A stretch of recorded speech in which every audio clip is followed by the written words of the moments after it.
Welcome to A Moment of Zen. Time to sit back and relax as model, actress, mentor, and supermom Zen Sams takes you on a sexy and wild ride, covering the latest in film, fashion, pop culture, cryptocurrency, fintech, cannabis, and entertainment from the millennial mom's perspective. Here's your host, Zen Sams. Hello, my beautiful friends and loyal listeners. It's such a pleasure to spend my time with you on the airwaves. Thank you so much for listening and interacting with me on social media. That truly does make it all worthwhile. Please make sure to follow me at Zen Sams. That's Zen with an X, not a Z. And remember that we're now live on Traverse TV, our CBS affiliate, Sundays at 1 p.m. Eastern, and on YouTube Sundays at 2 p.m. We're also going to be uploading everything to Kathy Ireland's new OTT platform, Your Home TV, starting this week. All episodes of A Moment of Zen are also available on demand. We have such a great show lined up for you today. In our influencer segment brought to you by ogpay.com, we're featuring Hana Giraldo. I promise you have heard of her. Hana is a multi-talented singer, an actress, a designer, and an influencer. She's also well known for being the daughter of Benatar and Neil Giraldo, rock and roll Hall of Famers. Today we're chatting life, family, and career. In My Healthy Minutes, brought to you by Caldwell Soames, we're joined by fitness influencer Joey Thurman. He's a nutrition expert, an on-air personality, and he's also the author of 365 health and fitness hacks that could save your life. He's also the author of The Minimum Method, the least you can do to be a stronger, healthier, happier you. And that's also out now. We're chatting about health hacks that will get you through the holidays enjoyably, the craze behind holiday weight gain, and why statistics show it's way more overblown than you think. In Hello Open Metaverse, brought to you by Animoca Brands, we're featuring the beautiful Rachel Vanslet. She's an art world power player, founder of VGAA, an international contemporary art, fashion, and luxury agency working on worldwide impressive projects. Today, we're chatting about the launch of Sotheby's new program called Metaversity for creative business leaders. It's an accelerator-like program dedicated to educating cultural and creative business professionals on the opportunities for innovation with Web3 technology.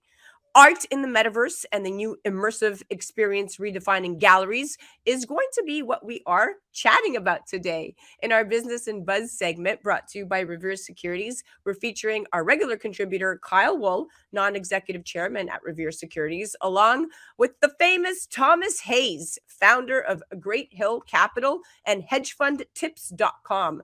Today, we're chatting money market versus capital market, what the difference is, and why you should care. Thomas will also give us his overall take on the markets and his end-of-year outlook. Stay tuned for our influencer segment featuring the beautiful Hana Giraldo. You're listening to A Moment of Zen right here on 710 WOR, the voice of New York, iHeart Radio. We'll be right back after this.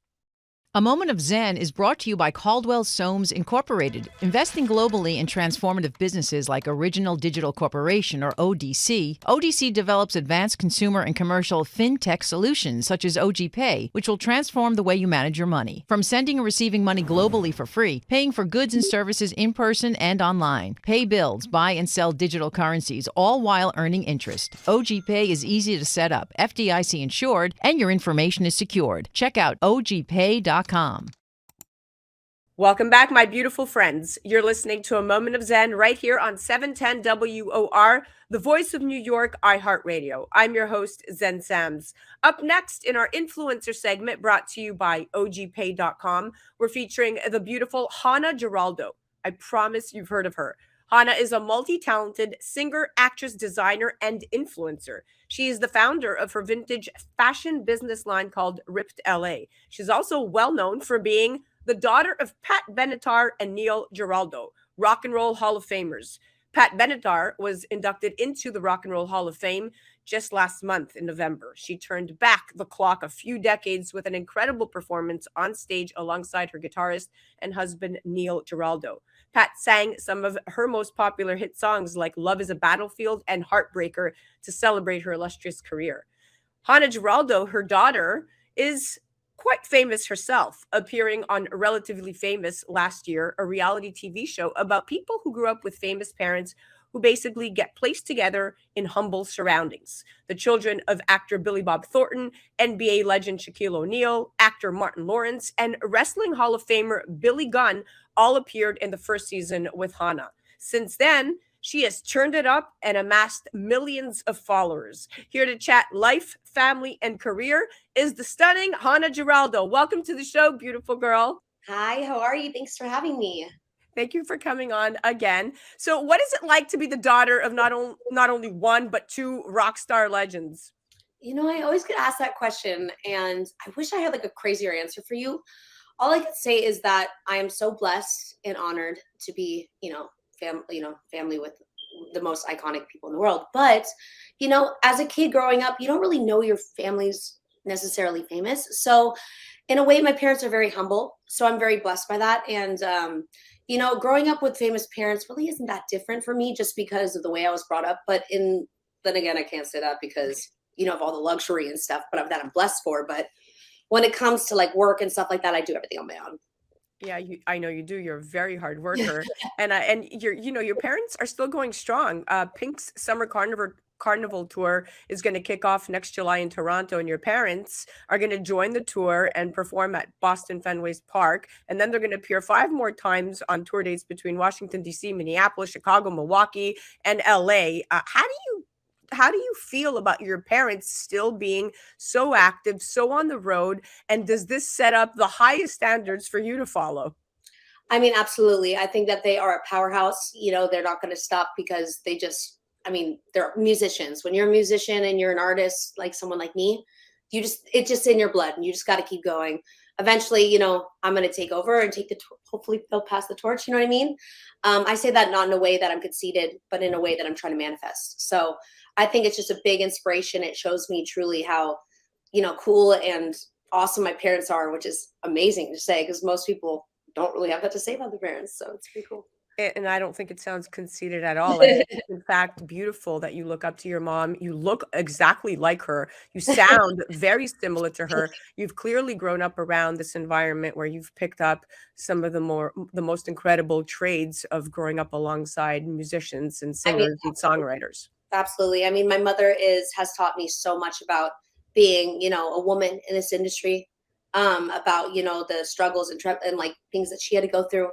Especially being one of the first female rock stars out there. She was the first woman on MTV and all that stuff. So I definitely have the little to me. Do you know what I'm saying?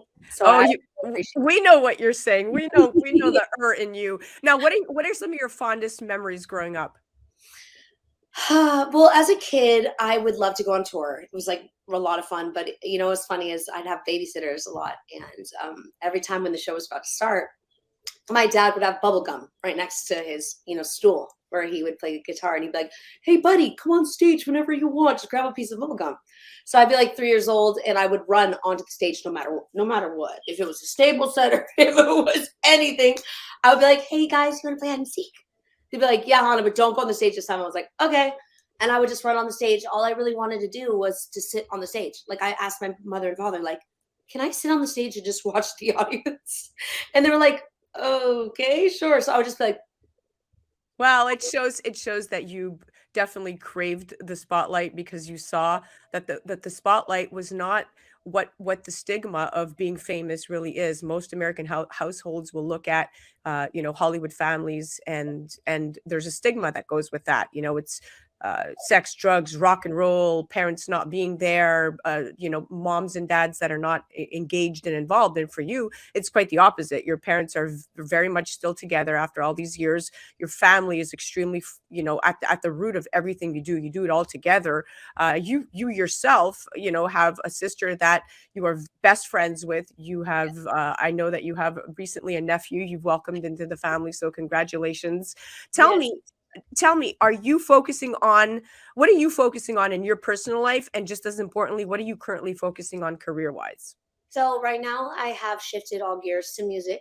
I've been doing music for about a year now, and I've come out with my music has always been, the thought of my music has always been to, either spread awareness or to either, make fun of myself a little bit, because although people think I'm served on a silver platter and that like I get given things, oh, you want a record deal? You want that? That ain't it, honey. That ain't it at all. Okay. My parents are like, you could get it yourself. And I'm like, gosh, darn it. Like, come on. But, what differentiates me is that I have a sound that is, well, the second you hear the track come on, it's me 1000%. I have her edge to it, but it's like a darker pop.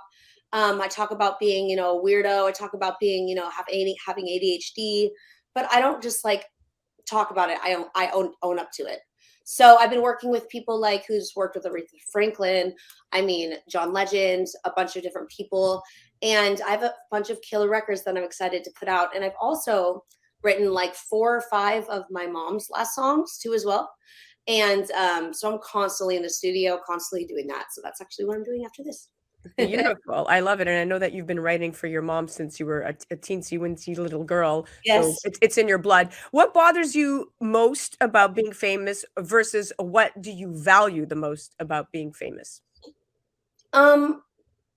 What I don't like about being famous is just, when you have to go through crisis or anything like that, it is public, which makes it a little harder, and just not being able to do the things that regular people can do.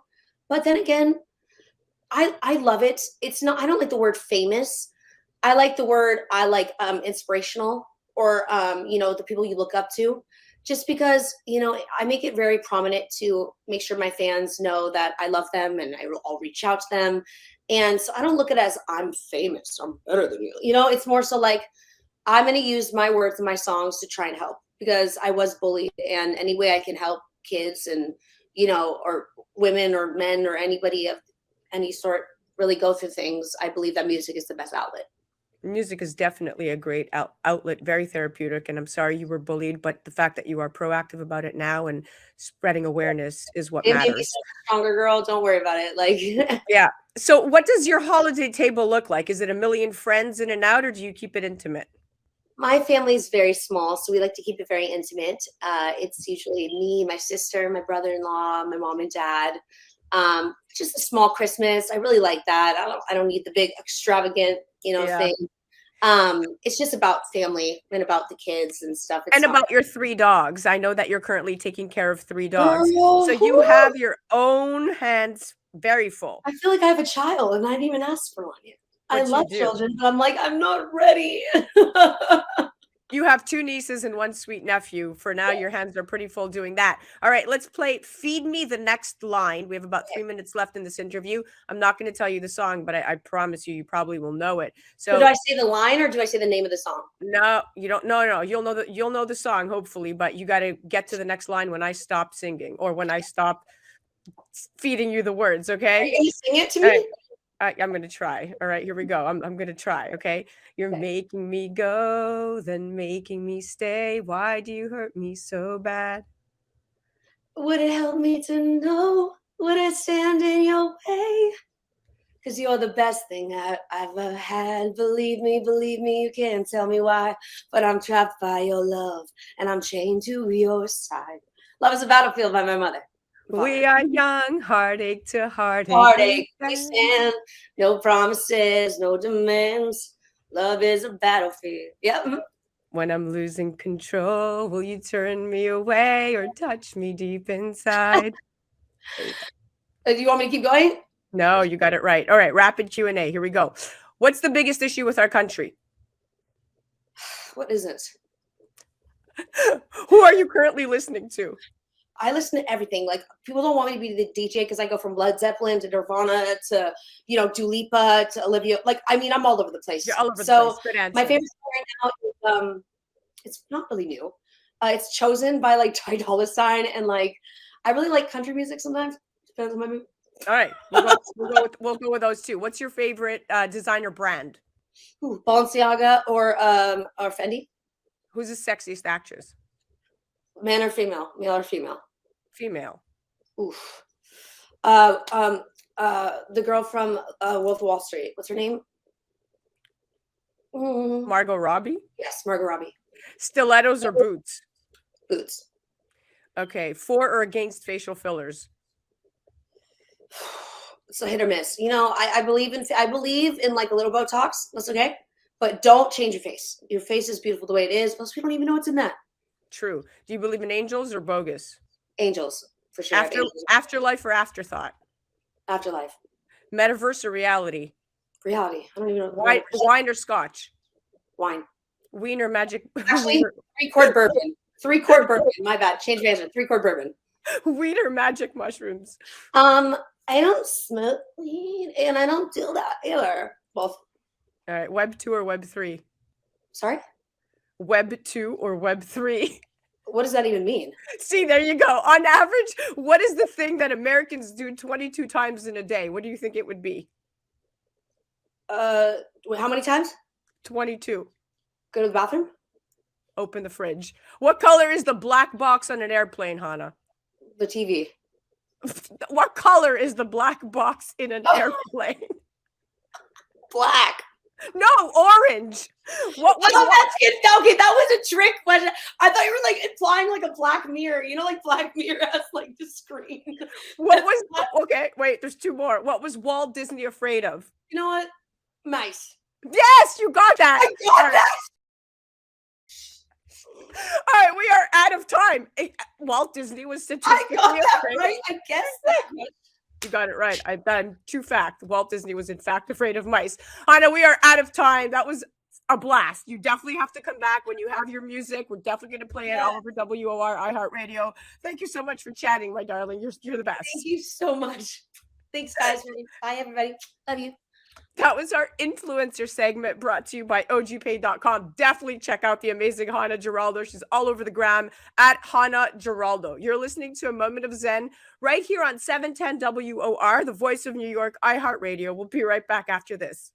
A Moment of Zen is brought to you by Caldwell Soames Incorporated, investing globally in transformative businesses like Original Digital Corporation, or ODC. ODC develops advanced consumer and commercial fintech solutions such as OG Pay, which will transform the way you manage your money. From sending and receiving money globally for free, paying for goods and services in person and online, pay bills, buy and sell digital currencies, all while earning interest. OG Pay is easy to set up, FDIC insured, and your information is secured. Check out ogpay.com.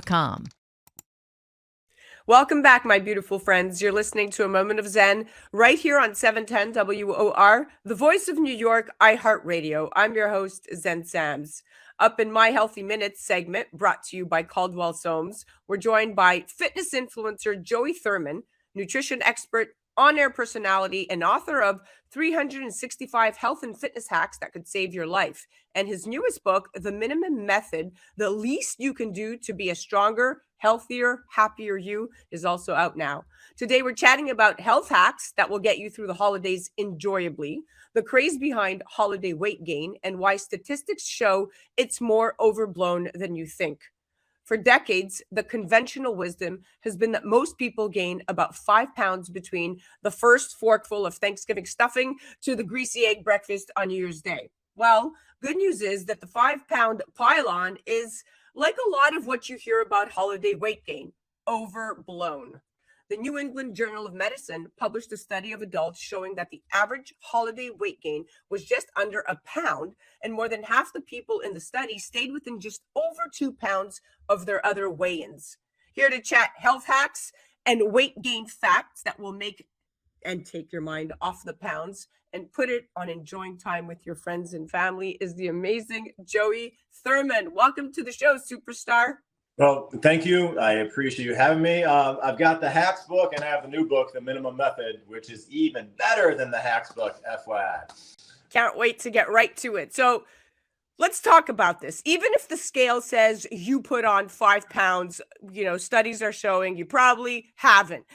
Studies are now saying that a lot of what the scale reads is more water weight gain than fat gain. And I assume, Joey, eating more starchy foods, sweets and dinner rolls, and more salt than usual leads to water retention and bloat. And the scale often picks this up immediately. What do you say to this illusion?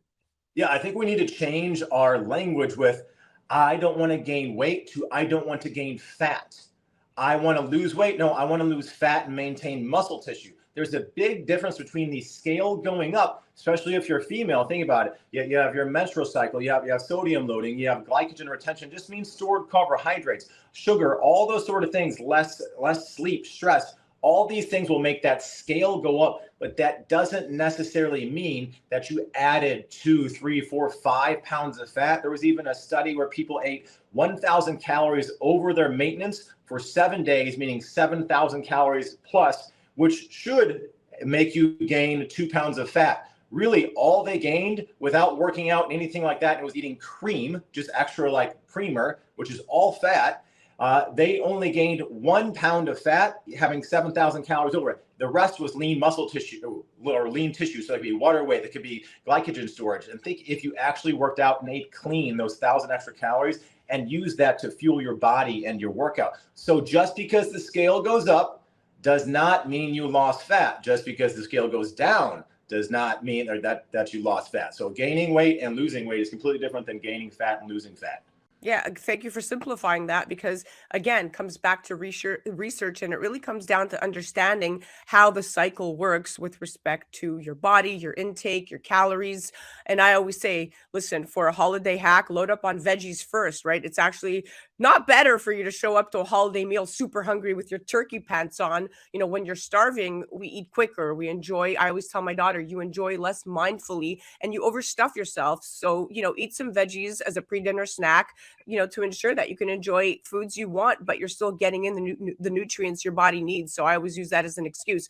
Let's move on to you're highly unlikely to break even by exercising more during the holidays. So this type of food exercise math is always faulty, Joey. I'm 100% pro exercise for its much needed mood boosting benefits. Plus, it could be a great escape from a too much family togetherness scene, but it doesn't cancel out the stuffing and the eggnog. Weight loss is around 80% what you put into your body and 20% what you sweat off. There's also the risk that thinking of that, you deserve another wedge of pecan pie because you power walked that morning. Well, we all know how that story ends. So what do you recommend?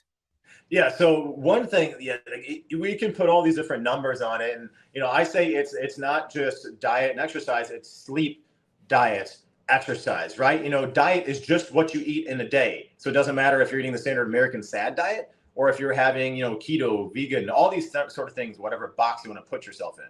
So walking after a meal is a prokinetic. All that means it helps digestion, nutrient absorption, helps get rid of some gas, helps you burn some calories, all these different things that you can do to help mitigate a little bit of it. But if it's one day, if it's Thanksgiving, if it's Christmas, any holiday, I think people get too caught up in like, oh my God, I gained all this weight, right? And we touched on that a little bit, and really give yourself some grace. If you've been good all year long, and then you have that one day where you have that piece of a pecan pie, fine. But don't have the whole thing, because everybody's like, oh, moderation is key. You know what? Moderation is not good if that piece of pie is your little bit of blow, if that's your cocaine, and you had that and all of a sudden you went off the rails. It's the same thing with like an alcoholic. If I say, oh, it's okay, you did well, you can have a shot of booze today and you're an alcoholic. No, you can't. If that pecan pie is your alcohol, is your drug, you cannot have that. And it's okay to think about that. So abstain from it. So having those veggies first, having some sort of protein first helps satiation,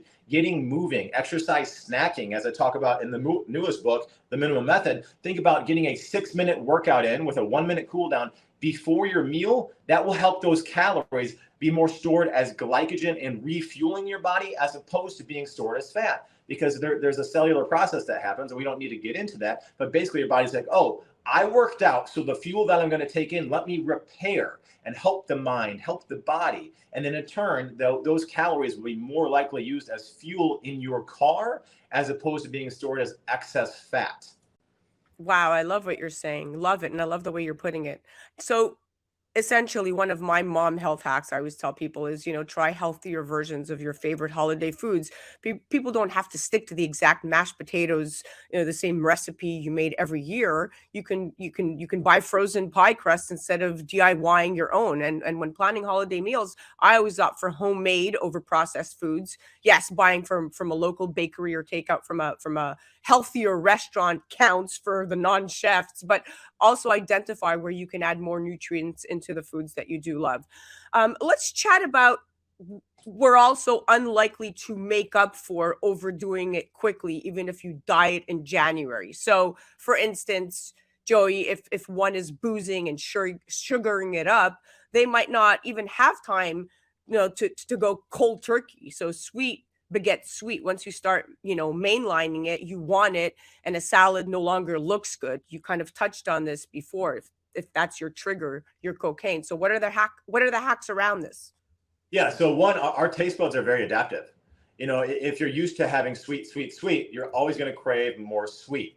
Okay, so same thing with spices. Like people that come over from India think our food tastes bland because they're so used to extra spice. So being aware of that and being aware of your taste buds, I think one thing is the first goal. It's like anytime anybody has a problem or depression, like recognizing that really helps first. So recognize that you might have these little triggers, because eating isn't just because you're hungry. It's enjoying something, and people are trying to tell you to eat, or you should have this, you should have that. So you can't really work off those things. But how about adding more good things into your life as opposed to always taking away? We always want to go through the pantry and rip out all this sort of stuff. But there was a study out of Michigan, I think University of Michigan, where they added greens and healthy foods into people's life and still allowed them to eat processed foods. The people that had access to the vegetables, to the clean foods, if you will, ate 500 less calories per day than the processed foods people. So maybe start adding those vegetables, a green smoothie, something like that into your day, and naturally just think about sitting and digesting. So change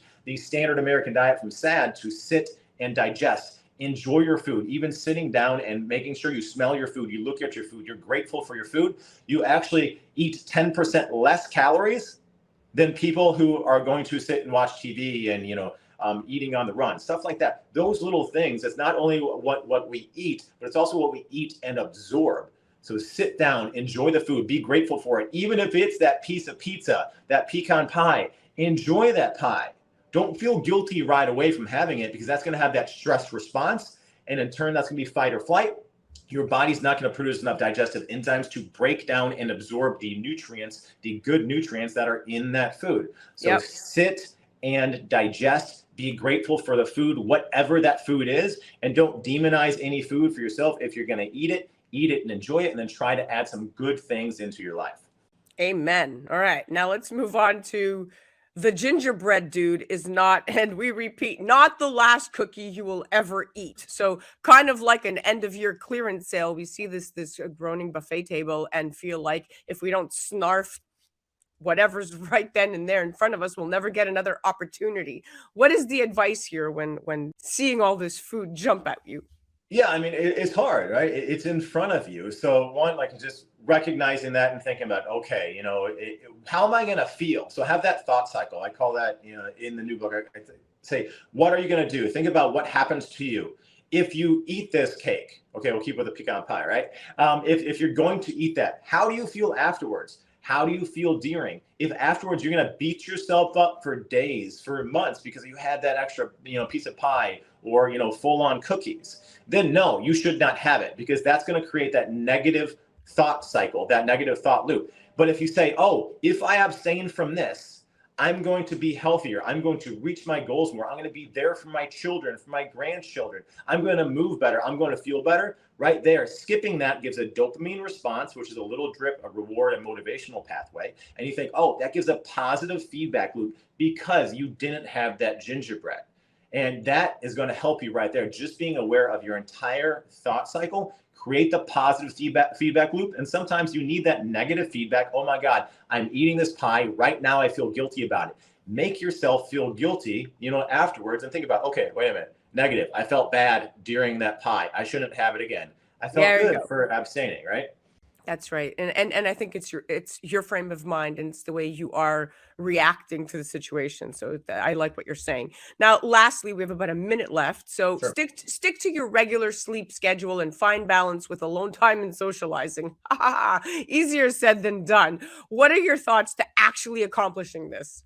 Yeah, I mean, there's 7 days in a week. There's not just, 5 days, and the weekends we go to crap. So try to go to bed and wake up around an hour the same time every day, because that will regulate your circadian rhythm, and every cell in our body is regulated by a 24-hour rhythm. Our hormones, our sleep, our brain, everything. If you sleep better more consistently, even if it's less hours per night, if it's 5 hours per night, that's better for you than 5 hours randomly. So if you go to bed at 10 p.m., wake up at 6 a.m., Monday, Sunday through Monday, every single day of the week, not just on the weekends. Don't try to catch up for it. Regulating your sleep will regulate your body, will regulate your mind. I love what you're saying. Thank you so much. You are the expert for a reason. We are out of time, my friend, but that was very enlightening. Thank you so much for coming on. I enjoyed chatting with you. Thank you. Guys, you definitely have to check out fitness influencer Joey Thurman. Head to his website, joeythurman.com. You can find him on the gram at Joey Thurman Fit. That was my Healthy Minute segment brought to you by Caldwell Soames. You're listening to A Moment of Zen right here on 710 WOR, the voice of New York, iHeart Radio. Remember, know that health is more than just diet and exercise. If you're still under the impression that one meal or a few holidays can drastically affect your body long term, you should also know that health is not a two-part formula of diet plus exercise. The podcasts we listen to, the people we spend our time with, the shows we binge on Netflix, the accounts we follow on Instagram, the way we speak to ourselves and others are all things that feed us too. If you're not as focused on the ways you're being fed and nourished besides the food on your plate, or the ways you're burning energy besides exercise, you're missing key pieces of the puzzle. Bottom line, you could eat whatever you wanted and not work out once and still have lots of opportunities to nourish yourself. Focus on how your relationship nourishes you, the compassion you're giving yourself, and how you're spending your free time to truly become your healthiest self. We'll be right back after this. You're listening to A Moment of Zen right here on 710 WR, the voice of New York, iHeart Radio. A Moment of Zen is brought to you by Animoca Brands as a worldwide industry leader in digital, entertainment, blockchain, gamifications, and digital property rights. Animoca Brands plays a key role in the future growth of the metaverse. Ranked by the Financial Times as a high-growth company, Animoca Brands creates a new asset class, GameFi economies, and a more equitable digital framework contributing to the building of the open metaverse. For more information and to become part of the excitement, go to animocabrands.com. That's animocabrands.com. Welcome back, my beautiful friends. You're listening to A Moment of Zen right here on 710 WOR, the voice of New York, iHeart Radio. I'm your host, Zen Sams. Welcome back to Hello Open Metaverse, brought to you by Animoca Brands. Today, we're featuring the beautiful Rachel Vancelette, art world power player and owner of VGAA, an international contemporary art, fashion, and luxury agency working on worldwide impressive projects, notably currently preparing to open the Wall Art Gallery in Wynwood, Miami.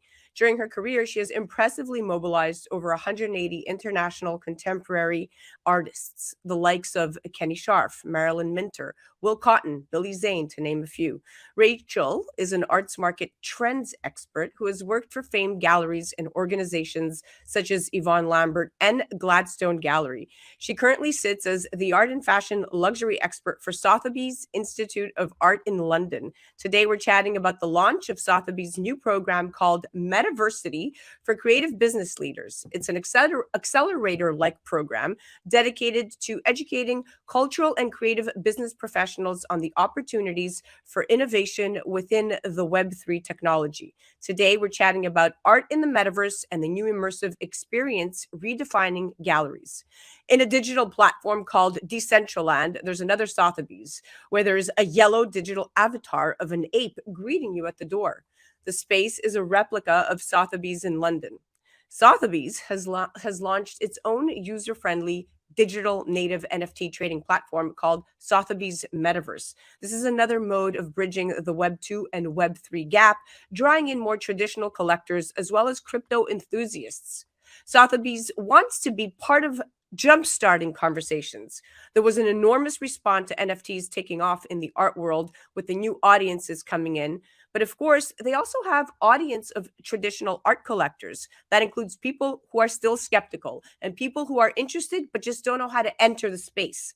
The Sotheby's approach has been to take a step back and focus on education. And here to chat some more is my stunning art expert at hand, Rachel Vancelette. Welcome to the show, beautiful. Thank you. Nice to see you today. Thanks so much. Thank you so much for coming on. So you are part of the elite Metropolitan Magazine cover club. Congratulations. I'm honored to be the September 21 cover, and you were the beautiful December 2020 cover. So you are now part of the old boys club. That's what I call it. There we go. Welcome to the club. I'm glad to have you. So that's exciting to hear. So yeah. So talk to me about this amazing career path that emboldened you into this incredible art expert. Well, I've worked in the field for a number of years, about 20 years now. So my passion for art and technology and fashion has always been at the forefront. So I've been able to work with creatives at very top levels, and been very lucky to work with great organizations such as Gladstone and Yvonne Lambert, and did my studies and my master's at Sotheby's Institute. So I continue to push these ideas that creatives are really important to culture and to our world. So I've had a really wonderful experience being able to work with some of the top artists and top gallerists, and cut my teeth. So yeah.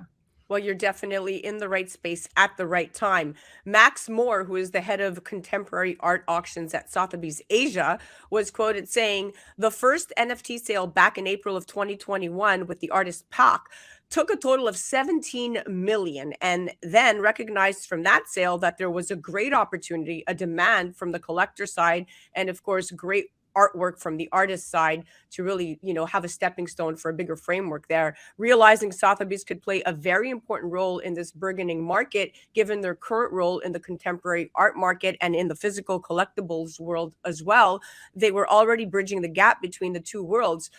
They have major projects in the work in the space right now. Rachel, what do you say to this, and where is the benefit for artists in the metaverse equation? Well, I think some artists are warming up to it. Some are already there. I think now when we have more technology coming to the forefront, you have to address this. And it, comes from the physical to the metaverse, where you can create your own environment. So I think there's an excitement about it, but there's a hesitation about it. We're seeing a lot more things happening with blockchain provenance. We're seeing a lot of companies come forth doing fractionalization with artwork, trying to understand how to gather a larger community of collectors, but also looking at the fact that artists now can have droid to suite. They can have this idea that they get a commission when they are able to sell within a technology and be able to get that royalty. So I think it does come down to new companies coming in, really taking a place. The auction houses are kind of at the forefront of that, being able to understand, that there's a safety net here, that we're able to see provenance, we're able to see history. We can look back at who owns things. And as they move forward, as the art industry continues to evolve, it's always been a very private industry, and things trade in private hands. So we're able to see kind of the trajectory. There is commodification, there is commercialization, there's a lot of controversy in it among artists. So, we're just kind of seeing this evolution, which I think is really an interesting time. I think there's people that are very deep in it and, are getting collected by the MoMent at the moment. So we have, different generations of immersive artists, AI artists, but we also have the traditional painters who are trying to figure out the way to move into this world and use technology in a different forum. That's extremely interesting insight, and of course, that's why we have you on right here. But I love to hear this stuff, because it's so very telling of where we're headed, and it's so very needed to create a safe, open metaverse. So Sotheby's metaverse is actually evidence that Sotheby's is thinking long term about NFTs as a series of collectibles that will have a long lifespan rather than part of a speculative bubble, so to speak. Now, this program, designed for those working in the art, design, luxury, fashion, sports, lifestyle, and other creative fields who want to master the fundamentals of Web3 and identify new business models and partnerships and opportunities, really, that will help take their career or business to the next level, is Metaversity. And registration for Metaversity opens this January. What are your thoughts on this program? Very different program than what you studied. And is it a demanded sector? I think it's going to be a demanded sector. I think we're kind of still new in that category, but there's a lot of terminology, ideologies, all these kind of things going on. I think there needs to be some educational course that people can ask those horrible questions and put them on the floor. I mean, when we think about, like, I've been teaching on the arts and luxury course, and or at least speaking and coming in and speaking to the students, and some of the biggest questions are, how are we going to get part of this gaming community? How are we going to get involved in this? Like, should we care? Should we care on the fashion side? Should we care on the art side? And so those things are very important in order to grow business now, in order to move forward as an artist. Remember, artists are working from their studios. They're their own, business. So, when we think about people who are coming in that are art advisors or people that are the middleman, I mean, there has to be some education in this, be able to be the vocal advisor in order to steer artists as well as dealers and part of the organizations that are working in more of a traditional mode in the art industry. I mean, we have to remember, we just finished the Paul Allen sale. We had a $1.6 billion sale at Christie's. It was all traditional art. So there's still people in this category that we want to pull into the other category. So I think having educational courses that really speak to these ideas and really educate people, even if it's an ABC, will be helpful. So I think in the future. Yes, it's extremely helpful. There's a real need for education in the NFT space, and not just education in a didactic sense, but conversation and collective imagination about the NFT phenomenon and what it means for the reimagination of power structures in the arts. I mean, for instance, Rachel, CryptoPunks might not have a place in the traditional art world, but they could live in the metaverse where they can be admired by avid digital collectors. How is your agency adapting to the changing tastes of this generation? Well, the pandemic really forced us into building, digital galleries, looking at different spaces. We moved at a tremendous pace after 2020.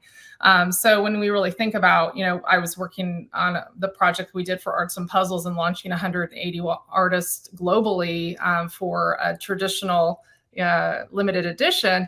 But when we really think about where we're moving and how we need to adapt, there has to be a digital footprint. I mean, people are selling with, off of JPEGs, and we're at a global community now more than ever. I mean, I used to travel to 10 art fairs a year years ago, 10 to 12 art fairs a year. It's not necessary anymore. We can be online. We can take people through experiential ideas online. And so that's the advantage for a lot of commerce, being able to make sure that things are placed. And then when you look at like the MoMent, where they've come with video art, if we think about 20 years ago, where video art was really questionable for the MoMent to acquire, and now they have, the William Paley Foundation, the former founder of, I think it was CBS. He's, those pieces are being auctioned off at Sotheby's, and that money's going back into acquiring this work for the MoMA. So as the museums start to acquire, we're going to see a lot more of an excitement and a confidence, I think, in collectors, traditional collectors. So my agency has been really working on some of these projects globally to kind of make sure people feel, you see, the crypto fails that are happening. You see mass news coming out. You need to really think about where you're putting your money, I think, at the end of the day. And those are the kind of conversations we're having, to make sure people feel safe and feel like they're making the investments in the right places. So. Yeah, without a doubt. I mean, listen, the metaverse is definitely enabling artists. There's opportunities that, the metaverse offers to creators around the world that they wouldn't have access to in the traditional sense. And in 2021, several records were broken. The most expensive Bored Ape yacht club ever sold in October of 2021 for $3.4 million. And then the second most expensive CryptoPunk ever sold, I think achieved close to $12 million or 11.7. Sotheby's marquee sale exclusively for NFTs and digital art, which is natively digital, are held 3 times a year, and they bring together a highly curated selection of NFTs from the most sought after digital artists and creators. And again, that's done online, not something that you would find in your traditional form. So we definitely see the evolution here. What projects is your agency involved in that you are most excited about in the traditional art world? Wow. And what are the ones you're most excited about in the metaverse? Well, we are opening a space down in Miami Wynwood that's opening during Art Basel called the WOR Art Gallery. We've curated a show of about 18 artists that are on the footprint of what technology really has been evolving over many years. We have certain artists that were working in 3D printing technology. We have certain artists that are influenced by technology, but still doing traditional painting. We have certain artists that are using photography and light boxes in a certain way in order to emulate certain things, and also doing NFTs online. So we have a lot of a mixture of these artists. So that's my excitement, is that merging of that technology footprint, the idea of the human and technology, and how that's going to counter influence. So I'm really excited about that project we opened during Art Basel. We're also launching a company that's called iX9, and it's a creative platform that's creator to creator. So it's going to be a video kind of expert site that people can speak to each other.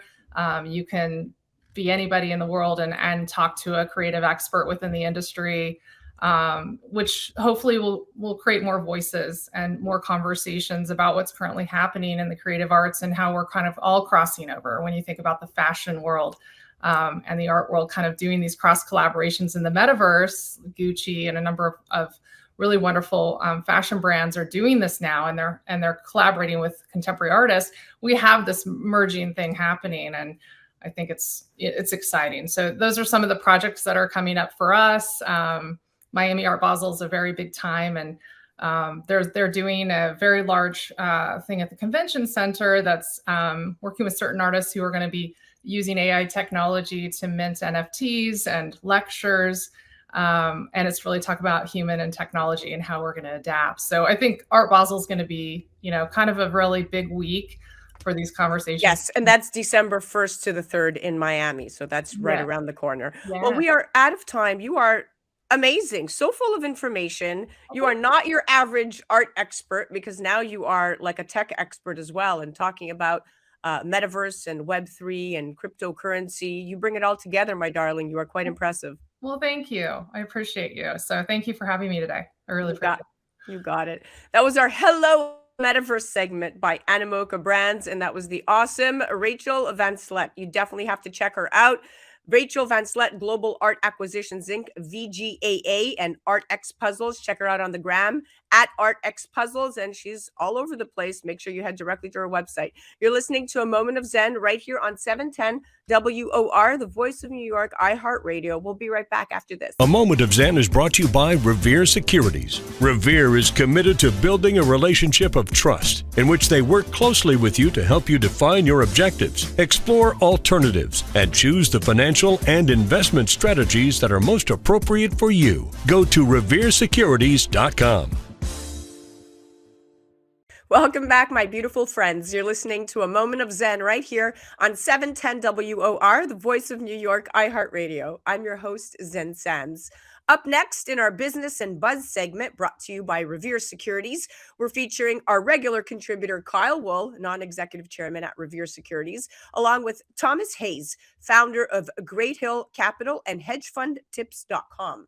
He's constantly featured on Fox Business TV, CNBC, Yahoo Finance, Wall Street Journal. That's just to name a few. Now, here's a fun fact. Prior to starting Great Hill Capital, Tom worked with a hedge fund called Cornwall Capital, one of the firms featured in the Michael Lewis book and movie, The Big Short. Today, we're chatting money market versus capital market. What's the difference and why you should care? Thomas will also give us his overall take on the markets and his end of the year outlook. The money market and the capital market are not single institutions, but two broad components of the global financial system. The money market is the trade in short-term debt. It's a constant flow of cash between governments, corporations, banks, and financial institutions borrowing and lending for a term as short as overnight, but no longer than a year. The capital market encompasses the trade in both stocks and bonds. These are long-term assets bought by financial institutions, professional brokers, and individual investors. Together, the money market and the capital market comprise a large portion of what is known as the financial market. And understanding the difference plays a role in understanding the market as a whole. Holding assets that are part of the money market versus the capital market could influence your investment outcomes and degree of risk exposure. And here to give us insight and edutainment are my experts at hand, Kyle Wool and Thomas Hayes. Welcome to the show, gentlemen. Thanks for having me, Zen. Thank you. Kyle, let's start with you. So how do capital markets and money markets differ, and why is it important to follow both? Well, I think they're two completely different sectors of the market, right? Your money market's based on the Fed funds rate. So as interest rates go down, you'll get less return in the money market. And recently, as you probably noticed in the average American or corporation in their cash account, interest rates have been going up. You're seeing a 30-year bond going up. So you're probably starting to see nice interest payments inside of your Chase account or your Bank of America account or wherever you keep your money. So with money market rates up, you get a little bit better return on your money. You're going to get better return on your certificates of deposit. You get better return on your one-year treasuries. Now, the capital markets is a completely different topic. The capital markets is for sake, the S&P 500, the Russell 2000, it's your large cap index, your small cap index, your international indexes, and they can move around quite a bit. As you've probably seen at one time this year, the Dow Jones Industrial was down more than 20%. The transportations were down more than 30%. Most people don't pay attention to when the market goes up. They talk about it more when it goes down. But now the Dow's down almost less than 6% with the markets the way they are right now. And they move around quite a bit. And you have to understand, if you're going to invest in the capital markets, there will be volatility. And that's risk to reward. I like the way you broke that down. So, to my understanding, the money market is a good place to park cash for a short period of time so that businesses and governments that need cash to operate can get it quickly at a reasonable cost. And so that businesses that have more cash than they need can put it to use. While what you're saying, Kyle, that the capital market is the segment of the financial market that's reserved for trading of really what we call these long-term debt instruments. So, thank you for clarifying that. Thomas, in terms of the difference between capital and money market investments, it usually boils down to three things: liquidity, duration, and risk. While the money market is focused on the short term, the capital market is a longer term play. Capital markets can deliver higher returns, though investors may assume greater risk, to Kyle's point. Why is understanding the capital market important, and is taking those risks worth it in a volatile economy like now? Yeah, well, basically, when you talk about the money market and you talk about short-term debt, 1 day to a year, you have lower risk, but you also have lower reward. So that's where you park your short-term cash that you're going to need in a short period of time. Capital markets is where you take a long-term view, where you have a long-term plan, and you're investing in companies' equity or in their debt instruments, which have longer duration and longer risk, because you're taking a bet on the long-term future of these companies and their ability to perform over time. For most people, buying a piece of America's top 500 businesses with the S&P 500 is usually the way to go, and a low-cost index fund over time, and you add to it over time and you dollar cost average. So when the market is really high, you're buying less shares. When the market's really low, you're buying more shares, which is counterintuitive, but that's what you want to do over time. But I think if you develop some skill around capital markets, particularly I'm an equity-focused manager, you can really find bargains from time to time, because the capital markets tend to be manic depressive. If you owned a piece of farmland, you wouldn't check the price of that farmland every single day. You'd have a general sense it produces this much yield every single year. I'm going to make that more or less, barring some crazy weather. You wouldn't go to check the quote. You wouldn't ask your neighbors, how much will you pay me for my land today? How much will you pay me for my land in a month? And that's what people do about the greatest businesses in the world. It's amazing to me. I'll give you one recent example, Zen. Disney. Everyone knows Disney, the greatest parks franchise in the entire world. Disney's trading somewhere down 50%, 55% off of its recent highs. This is Disney. This is not some speculative penny stock or some new crypto coin. This is one of the greatest businesses in the world. Their parks business was up 36% year on year, and the stock traded down on earnings. Why did it trade down? Well, they added 12.1 million subscriptions to Disney Plus, but their costs in the streaming side of the business were double what they expected, and the CEOs are going to have to bring those costs down, which they started doing. But in the capital markets, you take a long-term view and you ask yourself some common sense questions. Are more people going to be viewing Disney movies, Disney streaming? They've got Avatar coming up in December. Are more people going to go to the parks around the world as the parks open in China, for instance? When you look 2, 3, 4 years out, will it be a bigger business or a smaller business? What do you think, Zen? Yeah, very interesting. I mean, at the end of the day, what you're really saying is that the capital market really does help to create stability by allowing companies to raise capital, which can also be used for to fund expansion and create jobs. And I think right now where we're headed, it's you have to, and it's my next question to Kyle, and it's one of the questions down the interview. But being very selective and choosy is, I think, is something that's trending very, very well right now with most people who are investing. But Kyle, when comparing the money market versus the capital market, there are several things that separate one from the other, but risk, and that's a big thing for everyone. Risk is an important consideration when deciding the best place to park your money. And since the money market tends to be shorter term in nature, what we've been covering, the risk associated with the financial instruments traded there is usually lower. But the capital market, on the other hand, may entail these higher risks to investors. It's the domain of stocks and bonds and other long-term securities. Kyle, how can an investor benefit from participating in the capital market currently in this economy? And what advice do you have when investing long term? Well, Zen, here at Revere Securities, one of the most important things that we evaluate is we have to know our client. And every client can be a little bit different. Some clients that may be later in life, they're not willing to take on a lot of risk. And some people that are younger should have a longer term time horizon in their investments. But when we're looking at the capital markets, is there ever a perfect time to invest? Do they ring a bell at the top or bottom? Like Thomas was saying before, no, you want a dollar cost average. And if you dollar cost average into the 500 greatest companies in the world with these low cost ETFs, that's a great way for your core portfolio. And depending on your own personal risk tolerance, you can go ahead and satellite that portfolio with different ideas that maybe you'll add more beta or more volatility, but also could add more return down the road. Or it could be just a sector that you personally like. Maybe you like travel and leisure.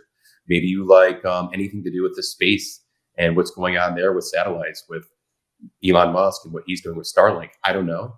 But I do think your core portfolio should be dollar cost average over the long term. Because if you look at the history of, I'll just use the Dow, even though the S&P is a better indicator of the overall markets. In the year 1900, the Dow was 91. In the year 2000, it was over 10,000.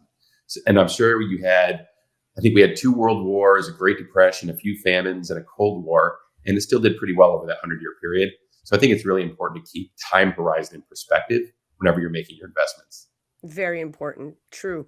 Very, very wise words. Time is extremely important to consider. Now, Thomas, let's shift back to something that you specialize in. Let's chat balancing acts. As the Fed walks the line between curbing inflation and averting recession, anxious investors are seeking to balance the two risks. Amid the uncertainty, stock selection matters more. In Q4, we've seen heightened volatility as inflation seeks a landing spot, a continued case for value as the economic cycle evolves, and interestingly enough, attractive opportunity in select growth stocks. Do you believe the answer is to own both growth and value stocks? And if so, why? And what is your overall market outlook for Q4? Yeah, so Zen, that's a great question. Growth and value are tied at the hip. People try to quantify. When you think of value, you think of energy, you think of banks.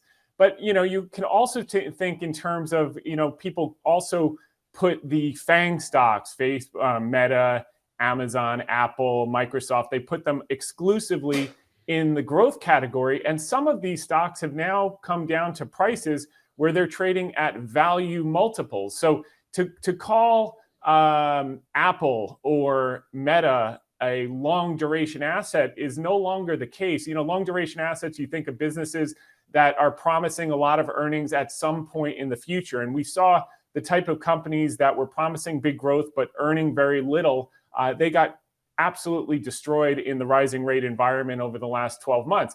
But some of these tech companies that do generate a lot of cash, and they generate it currently, I wouldn't classify as long duration. And I do think that as we look forward into 2024, we may start to find a bid for some of these higher quality companies like the Amazons of the world. Meta would be much more risky because you're making a bet on the jockey, which in this case is Mark Zuckerberg. But that stock is down some 70-something% at this point. So there is value to be had in what were traditionally thought of as growth stocks. I think some of the value areas that people have been chasing, 2 of the areas that we were buying very, very aggressively during the pandemic crisis in 2020 were banks and energy. We've been laying off a lot of energy earlier this year, and of late, we find people are clamoring for it. We do agree that there's an underinvestment in the sector, but we also think that a lot of that is now priced in at these levels, and we want to start to skate to where the puck is going. One of the biggest ideas that we think will make sense, seeing the PPI numbers, the producer price index numbers, come in lower than anticipated this morning, and the CPI numbers, consumer price inflation numbers, coming in lower than expected last week. What you're seeing are 2 very important things then. Number one, bonds are getting bid, which means yields are coming down a little bit. And number 2, the dollar is finally starting to weaken a little bit. What does that mean in terms of where you can benefit? A weak dollar generally is going to bode well for some of these value area techs that have been left for dead. as well as an area that's been absolutely decimated over the last 12 months, which is emerging markets. When the dollar goes down, a great place to have some allocation of capital, and we deal with very ultra high net worth and small institutions, would be in emerging markets. And you can get that exposure through an ETF. But I think as the dollar starts to weaken, as these inflation prints moderate, there's going to be a tremendous opportunity as you look over the next 1 to 3 years plus. Interesting. Very interesting. Which this is a great segue because, Kyle, we have about 2 minutes left, but businesses, whether priced as value or growth, will weather this chapter in history with varying degrees of success. That's my opinion. This reinforces the need for selectivity and further argues for a focus on companies with quality characteristics. I know that's so important to you, particularly strong balance sheets and healthy free cash flow to offer a buffer in the case of a slowdown or profit squeeze. How choosy are you? Is this the time to be hyper selective when investing? First, I want to say I agree with everything that Thomas just said. It's very important to pay attention to interest rates. If you look at the CPI and PPI, it looks like we're getting to a place we're going to stabilize on the rate environment. Now, if that happens, it is important to be tactical. And whether it's your risk tolerance, the emerging markets do make a little bit of sense. If the dollar weakens, it'll help home multinational corporations. It'll help these technology companies, just like he mentioned.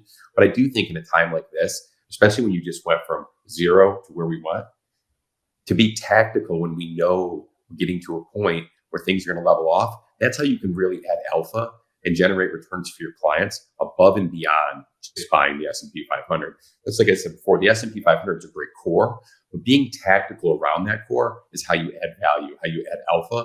And I think there are a lot of opportunities right now. And if you look at 3-4 weeks ago, the NASDAQ was coming to an end, all technology's over. The NASDAQ has substantially rallied over the last 3 to 4 weeks. And you may see that come into year end, especially if you get any more of this information or if you get a little bit out of Chairman Powell saying, well, I like these CPI numbers. I like these PPI numbers. Maybe we're going to put the brakes on for a little bit and see what happens. So opportunity is always out there, but being tactical, I think, is very important.